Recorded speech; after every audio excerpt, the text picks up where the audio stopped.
I've been sober now for 5 years, and yeah. Even when I wasn't sober, there's some drugs I fucking hated. Like, I hate edibles. They're my least favorite drug. I hate them. Because every edible instruction is always the same, and it's always nonsense. It's always someone handing you, like, a delicious cookie and being like, only do half. Do not just start with half. Only half. Do not do more than half. Like, motherfucker, I've never had half a cookie in my life. I've either had 0 cookies or all the cookies. Those are the only 2 cookie options. Am I wrong? There's no in-between with cookies. Either none or every one in my periphery. That's it. Can anyone here just eat half a cookie? If you are, I hope you die. Seriously. I hope you feel amazing and it turns out to be COVID and you die. First of all, if you eat half of something, how about you don't put the marijuana in a dessert? How about that? Don't put it in a brownie. Don't put it in a chocolate. I'll do half a wheat carrot.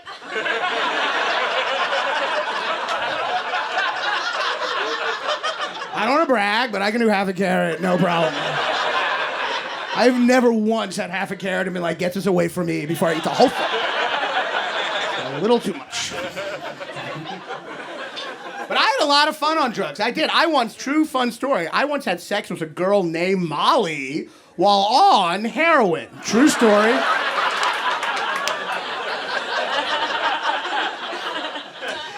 I saw a poster recently for heroin. I mean, not for heroin, but very much against heroin. And the poster said, I don't need to point to the wall. You know where a poster is. The poster said, be careful, your heroin might be mixed with fentanyl. You know what's also bad that's in your heroin is heroin. You really got to watch out. I don't know if you know this, but there's a dangerous amount of heroin in heroin. Also, how fucked up is fentanyl that heroin is the healthy part of that concoction? It sucks getting sober because I used to have so much tolerance for drugs and alcohol. Now I have none, and it's like embarrassing. I used to have so much. I used to fall asleep on cocaine. That was my level of tolerance. Now, if I see someone drinking coffee after 2, I'm like, Jesus, take a look at Keith Richards over here. My God, what is that, cold brew? Slow down, Caligula, my God. Do you need an intervention right now? You're gonna be up all night. But I'm also getting older. That's a big part, you know? I'm 37. A lot of people think I'm younger because I've had so few accomplishments. But I'm 37. I don't want to brag, but I've been told I have the lack of achievements of a much younger man. When I was in my 20s, I thought that no one ever changed. That was my view on life. And some of you might think that. I thought you just stayed the same and then you died. That was my view.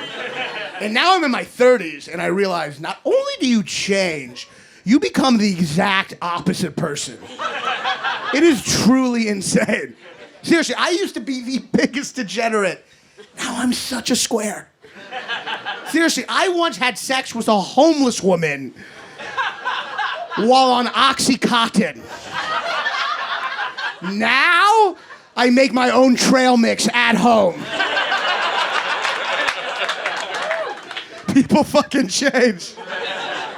I thought I would turn into my dad, but I skipped him, went straight to my grandpa.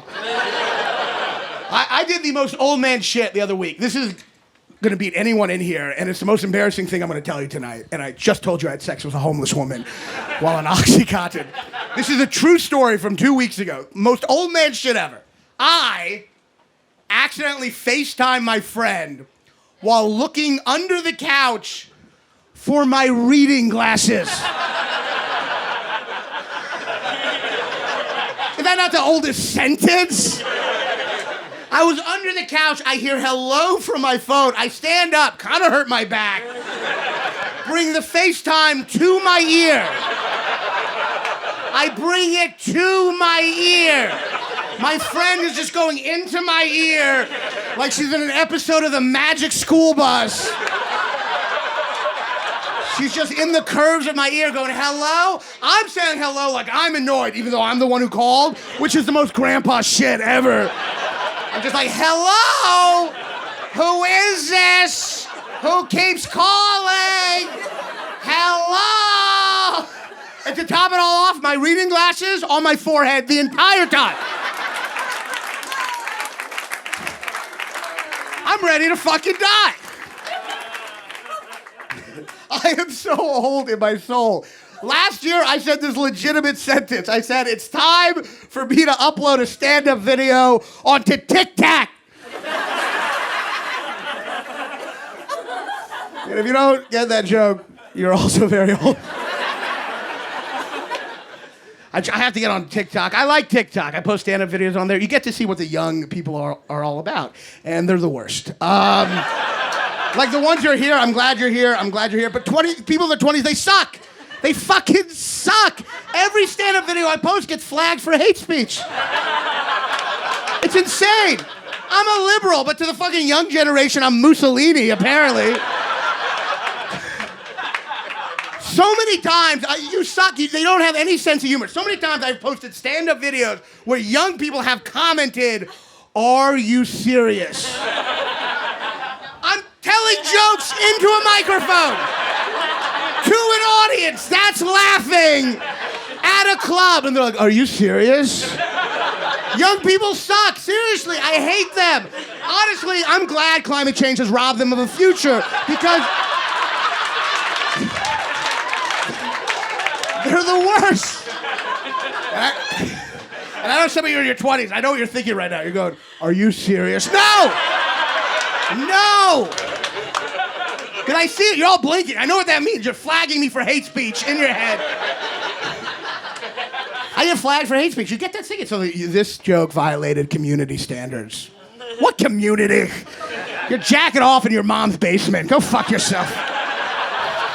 But also, young people, like, you don't sympathize with old people because it's hard to get old, especially in America. Once you turn 75 in America, you don't have a lot of options, and it's really sad. It really is. You can either be put into a nursing home and forgotten or run every aspect of government. Those are the only... Seriously. All of you have to make a choice at 75. Do you want to play bingo all day long, or do you want to pass legislation that will have no effect on your life whatsoever? I voted for Biden, but he's 78. He's 78. I don't think we realize just how crazy that is. 78. I've done the math. By the end of his second term, he will have been dead for 7 years. It's insane. You have to be 35 to be president. That's the problem. That's a crazy rule. 35? I'm only 37, and I barely have the will to live. Much less run the country. But it's always been this way, you know? George Washington, he was like 113 when he ran. Don't fact check me on that. I actually read a biography on George Washington recently. It was pretty interesting. Did you know that he could never tell a lie? Seriously, that's true. That must have been hard on his wife. She'd be like, "Do I look fat in this dress?" And he'd be like, "I fucked an underage prostitute last night."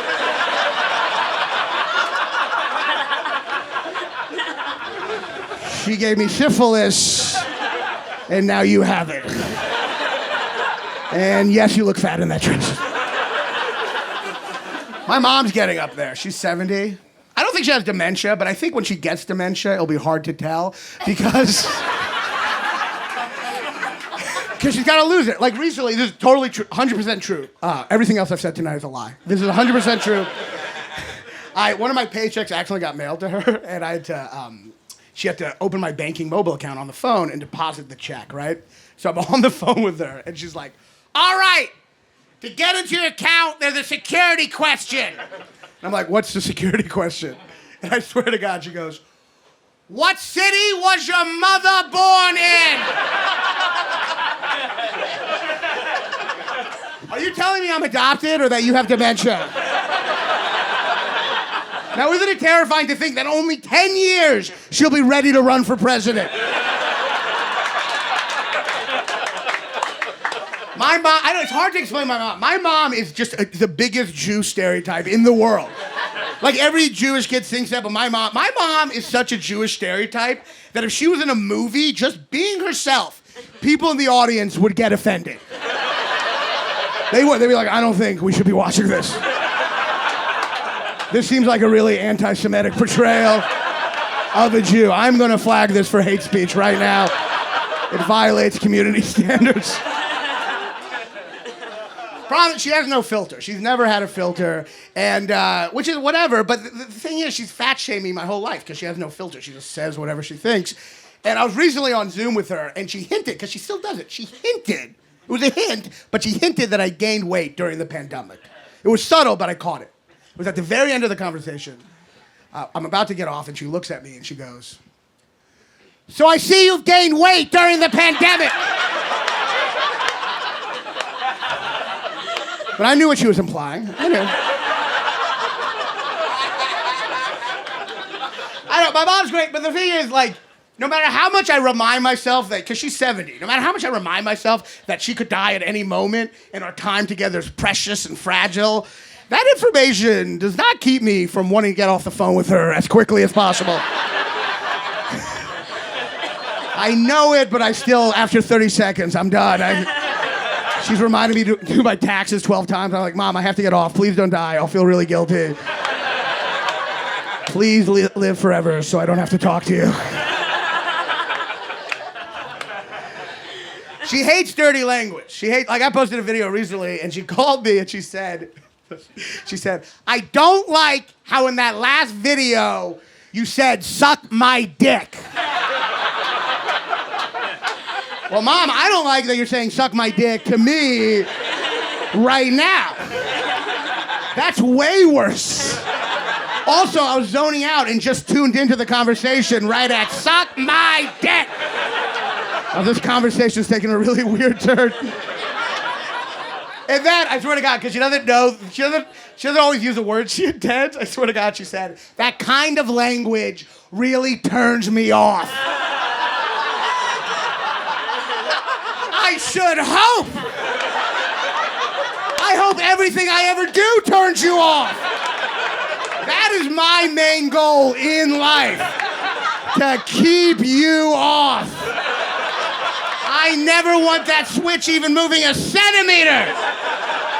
Stay off your whole life. Anyway, I posted that video, and she did not like it either.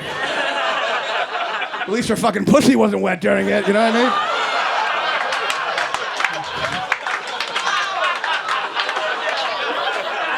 All right. The only one who should be uncomfortable is me. And my mom, who's in the audience in the back. No, I'm kidding, she's not here. She'll never see this. She'll get an edited version.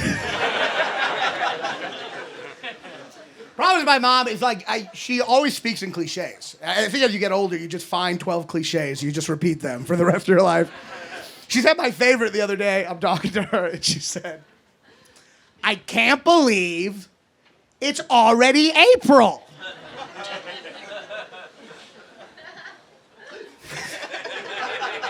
Really?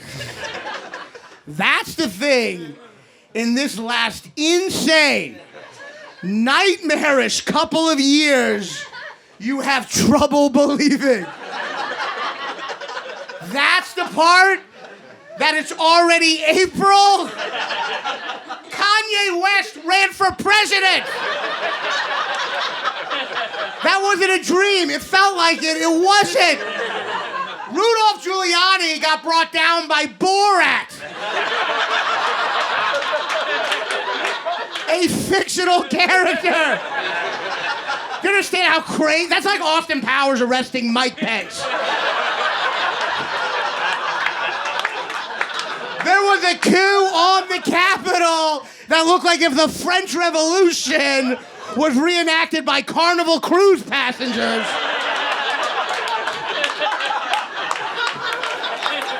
And out of all that, the thing my mom has to pinch her cheek about is that time moves forward. That's the thing. The president of Ukraine is a Jew who used to be a comedian. Because that's how badass Ukrainians are. Even their Jewish comedians will fight to the death. Yeah. Last year marked the only time ever that the Baldwin brothers weren't jealous of Alex's career.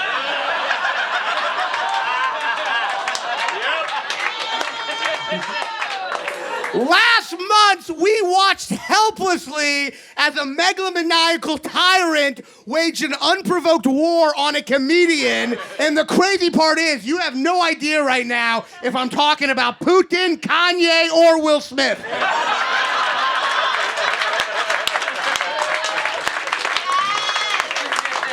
And out of all that, the thing my mom has trouble comprehending is that after March, are you ready for this shit?